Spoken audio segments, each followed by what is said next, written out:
तमिलनाडु के कोयम्बटूर जिले से एक बेहद चौंकाने वाली घटना सामने आई है। एक स्कूल में पढ़ने वाली कक्षा 8 की दलित छात्रा को केवल इसलिए कक्षा के बाहर बैठाकर परीक्षा देने के लिए मजबूर किया गया, क्योंकि ठीक उसी समय उसका मासिक धर्म शुरू हुआ था। इस घटना का वीडियो बच्ची की मां ने खुद रिकॉर्ड किया था।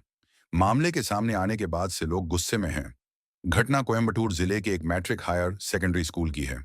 यहां पढ़ने वाली एक नाबालिग छात्रा को 5 अप्रैल 2025 को पहली बार मासिक धर्म शुरू हुआ। ये छात्रा अनुसूचित जाति मानी जाने वाली अरुण समुदाय से ताल्लुक रखती है। मासिक धर्म शुरू होने के 2 दिन बाद, यानी 7 अप्रैल को छात्रा की विज्ञान की परीक्षा थी, लेकिन स्कूल प्रशासन ने उसे क्लास के अंदर बैठने की अनुमति नहीं दी। इसके बजाय उसे स्कूल के एक कोने में क्लास से बाहर बिठाकर परीक्षा देने के लिए मजबूर किया गया। ठीक यही व्यवहार 9 अप्रैल को सामाजिक विज्ञान की परीक्षा के दौरान भी दोहराया गया।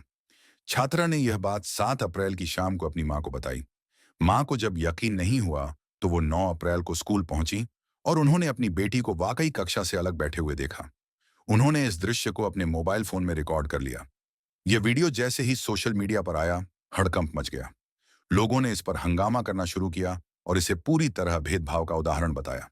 इस घटना में जातीय और लैंगिक दोनों तरह के भेदभाव की परतें देखी गई। साथ ही स्कूल प्रशासन पर सख्त कार्रवाई की मांग उठने लगी। इस मामले को लेकर दलित संगठन भी सक्रिय हो गए हैं। उन्होंने इसे शर्मनाक और संविधान विरोधी करार दिया है और इस पर आंदोलन की चेतावनी दी है। ग्रामीणों ने मिलकर यह फैसला भी किया कि इस मामले को जिला प्रशासन तक लेकर जाएंगे और स्कूल प्रबंधन के खिलाफ कड़ी कार्रवाई की मांग करेंगे। मामले की भनक जब प्रशासन को जैसे ही पढ़ी, इस पर तुरंत एक्शन लिया गया। कोयम्बटूर जिले के कलेक्टर पवन कुमार जी गिरियप्पनावर ने इस घटना को गंभीरता से लेते हुए स्कूल शिक्षा विभाग को जांच के निर्देश दे दिए हैं। स्कूल के निरीक्षक से विस्तृत रिपोर्ट मांगी गई है और कोयम्बटूर ग्रामीण पुलिस ने इस मामले की शुरुआती जांच शुरू कर दी है। जिला प्रशासन का कहना है कि यदि स्कूल प्रबंधन की गलती मिली तो उनके खिलाफ सख्त कार्रवाई की जाएगी। इस घटना पर ध्यान दिया जाए तो काफी बारीक परतें नजर आती हैं। यह समाज की उस सोच का पर्दाफाश भी है जहां पीरियड को आज भी अपवित्र, लज्जाजनक और अछूत माना जाता है। ऐसी घटना जब स्कूल में हो तो और भी दिक्कत वाली बात नजर आती है।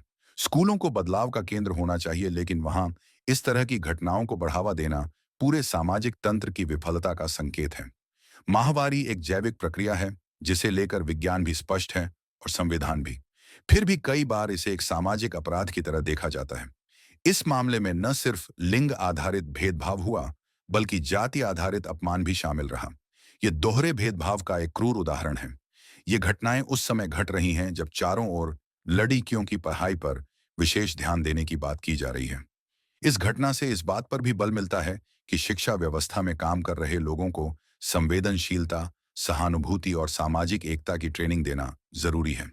इस घटना ने यह सवाल खड़ा कर दिया है, क्या हम अब भी उन्हीं पुराने रीति रिवाज से बंधे हुए हैं जिसमें एक बच्ची के आम शारीरिक बदलाव की वजह से उसे क्लास से बाहर कर दिया जाए?